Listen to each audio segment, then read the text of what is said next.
Introduction aux cours de yoga, à La Réunion et en ligne selon la demande. Donc j'aime toujours commencer cette partie en précisant une chose. Je n'ai pas commencé le yoga par effet de mode. J'ai commencé le yoga, à pratiquer le yoga parce que c'était le chaos dans ma vie. Le chaos total. Donc mon approche est simple et enracinée dans une pratique réelle, authentique. Comme vous le savez maintenant, j'ai été formé et certifié au Bharat, en Inde, où j'ai reçu une initiation sur 3 niveaux. Sur le plan physique, à travers l'Ashtanga Vinyasa Yoga. Un yoga en mouvement, dynamique et structuré par des séries codifiées.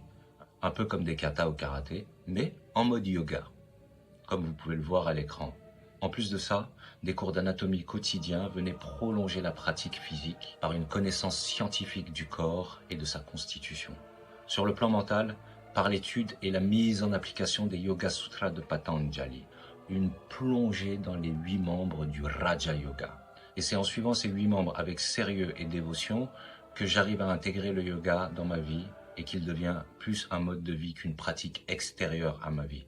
Donc tout a été codifié, tout a été préparé. Je n'invente absolument rien. Je me base sur ce que j'ai reçu. Ce que j'ai reçu passe par mon filtre, bien sûr, par mon expérience, et je le retransmets. Je le retransmets en gardant cette base fondamentale qui a déjà fait ses preuves et qui continue de faire ses preuves. Je n'invente rien. Je suis de manière méticuleuse. Et c'est pour ça aussi que je suis toujours dans la position d'un étudiant. Parce que j'étudie. Peut-être un étudiant qui est à l'université et qui va enseigner sa discipline à un étudiant qui est en maternelle, au CP, au collège, au lycée, etc. Je vais parcourir rapidement et de manière synthétique ces 8 membres du yoga, histoire de vous offrir une explication un peu plus complète. En premier lieu, nous avons Yama, le code social, les disciplines éthiques, le rapport aux autres. Donc, Yama est constitué de 5 sous-membres. Ahimsa, la non-violence, Satya, la vérité, la sincérité, Asteya, ne pas voler, Brahmacharya, la maîtrise des sens, la modération sur le plan sexuel. Certains disent le célibat. Et, pour finir, aparigraha, la non-possessivité, le détachement. Ensuite, nous avons niyama, le code personnel, les disciplines personnelles, le rapport à soi. Aussi constitué de 5 sous-membres. Alors, nous avons socha, la pureté intérieure et extérieure.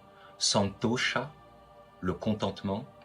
Tapas, la discipline, l'ardeur, et tapas ça peut vouloir dire le feu intérieur dans d'autres contextes.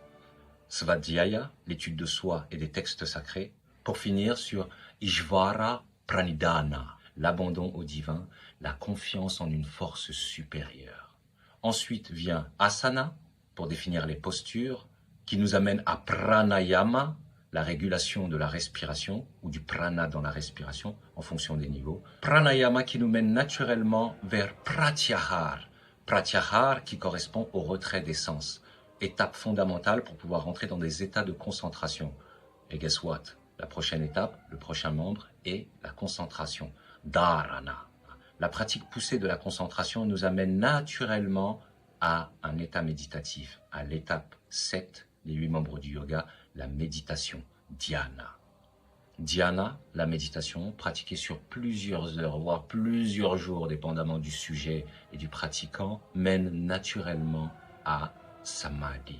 Samadhi, le 8e membre du yoga, que je ne vais pas développer ici, mais qui se définit comme l'union avec l'absolu, avec le divin. Et même si on parle de divin et d'absolu, nous sommes toujours dans un contexte expérimental, un contexte scientifique. Et c'est aussi pour ça que j'invite les pratiquants à vraiment s'investir dans leur pratique de manière à vivre leur expérience en fonction de leur constitution, de leur approche, de leur énergie, de leur vibration et de voir tous ces éléments évoluer à mesure de pratique. Donc voilà pour les 8 membres du yoga, pour vous donner un avis un peu plus concret de leur constitution et de leur rôle dans la pratique du yoga sur le plan mental. Tous ces éléments ont été complétés par une méthodologie d'apprentissage, teaching méthodologie, intégrée dès le début de ma formation et qui m'a appris à transmettre le yoga avec clarté et authenticité.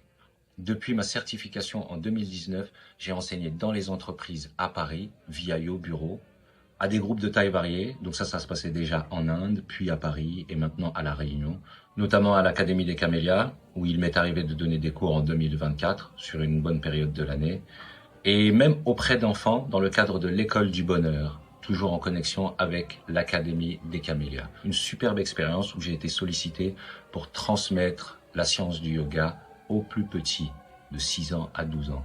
C'était quelque chose. Mais j'ai bien appris. Une expérience très enrichissante qui m'a donné plus de cordes à mon arc. Vraiment top, l'école du bonheur. Aujourd'hui, ce que je transmets, ce sont des pratiques pleinement intégrées dans ma vie. En gros, j'enseigne mon expérience. Et je l'enseigne avec une base solide qui a fait ses preuves depuis des années, depuis des millénaires et qui continue de faire ses preuves. Et j'en suis la preuve vivante. C'est en mettant en application de manière sincère les 8 membres du yoga que j'ai cités précédemment et la pratique de l'Ashtanga Vinyasa Yoga que le yoga devient un mode de vie. Alors, pour celles et ceux qui sont inspirés par mon approche et qui désirent en savoir plus, je vous invite à parcourir le contenu que je propose sur les différentes plateformes, Instagram, Spotify, Amazon, etc. Vous avez tous les éléments précisés sur mon site web. Version desktop, ordinateur de bureau, elle est plus complète. Et laissez-vous porter par le flow, votre inspiration et ce qui vous fait vibrer. Sur cette note, je vous remercie pour le temps que vous m'avez accordé et je vous retrouve de l'autre côté. Namasté.